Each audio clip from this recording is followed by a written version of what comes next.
Nesta semana, a Igreja vai ensinar a prática cristã, que às vezes é amarga. Nesse contexto, inicia o tema da obediência. É preciso orar por si mesmo e por todos os indivíduos, amigos, inimigos e autoridades políticas, mesmo as ratazanas. Quero chamar a atenção para o Salmo Responsorial 27, versículo 9. Salvai o vosso povo e libertai-o, abençoai a vossa herança, sede vós o seu pastor e o seu guia pelos séculos eternos. O Senhor é o pastor e guia de seu povo. O Rei é Deus. Ele é a nossa única autoridade. A força que vem do Espírito Santo capaz de modificar nosso estado de tristeza e ira em paz e tranquilidade, mediante obediência a Deus e não a um governo humano. Atesta a máxima: Jesus é o Senhor. Chamo a atenção para o versículo 7 do mesmo salmo de resposta. Minha força e escudo é o Senhor, meu coração nele confia. Ele ajudou-me e alegrou o meu coração. Eu canto em festa o seu louvor. Desse modo, obedecemos a palavra de Deus e oramos pelo nosso juízo administrador, pelo juízo administrador daqueles que amamos e pelos inimigos, entre estes as autoridades políticas. Chamo a atenção para o versículo 2 do mesmo salmo. Escutai o meu clamor, a minha súplica, quando eu grito para vós, quando eu elevo ao Senhor as minhas mãos para o vosso santuário.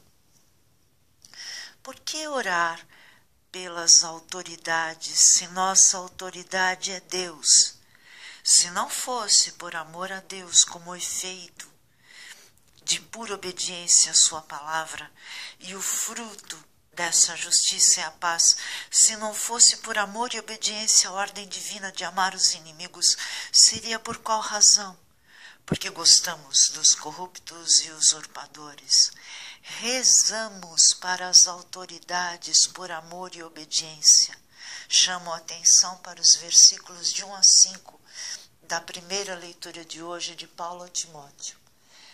Caríssimo, antes de tudo, recomendam que se façam preces e orações, súplicas e ações de graças por todos os homens, pelos que governam e por todos os que ocupam altos cargos, a fim de que possamos levar uma vida tranquila e serena, com toda piedade e dignidade. Isto é bom e agradável a Deus, nosso Salvador. Ele quer que todos os homens sejam salvos e cheguem ao conhecimento da verdade. Pois há um só Deus e um só mediador entre Deus e os homens, o homem Cristo Jesus. Rezar pelas autoridades não significa ficar calado diante de um sistema injusto. A carta de Tiago não se calou diante da injustiça dos salários retidos aos trabalhadores. Deus manda seus profetas denunciarem sistemas opressores e o próprio Paulo exorta: denunciem quem pratica o mal. Rezar pelas autoridades e governantes significa que obedecemos a Deus.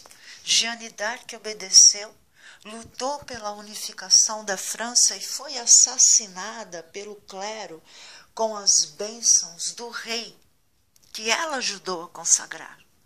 Paulo, que orou pelos governantes, foi decapitado em Roma.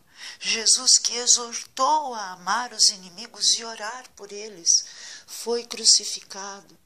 Rezamos pelas autoridades para vivermos interiormente em paz e tranquilidade, mediante obediência.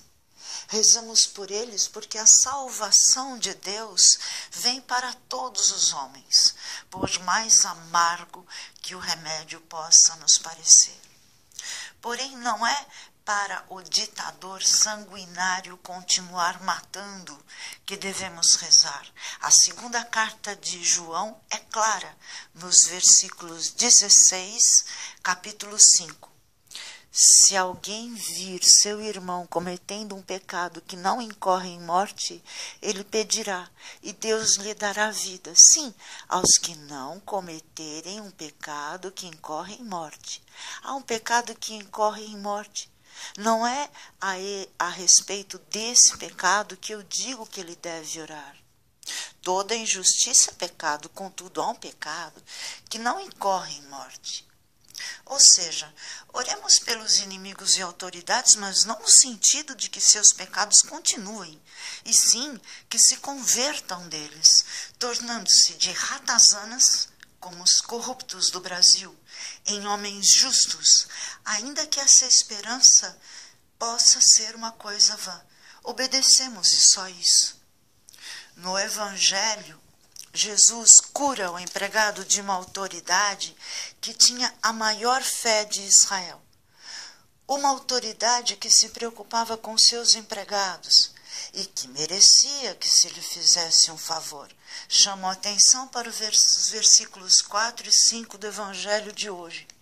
Chegando onde Jesus estava, pediram-lhe com insistência: o oficial merece que lhe faças este favor, porque ele estima o nosso povo. Ele até nos construiu uma sinagoga. Então Jesus pôs-se a caminho com eles.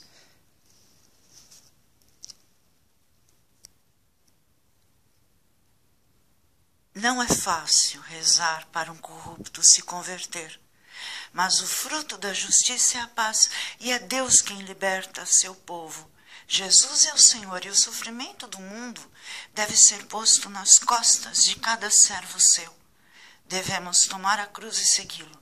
Chamo a atenção para o versículo 8 da primeira leitura de Paulo a Timóteo.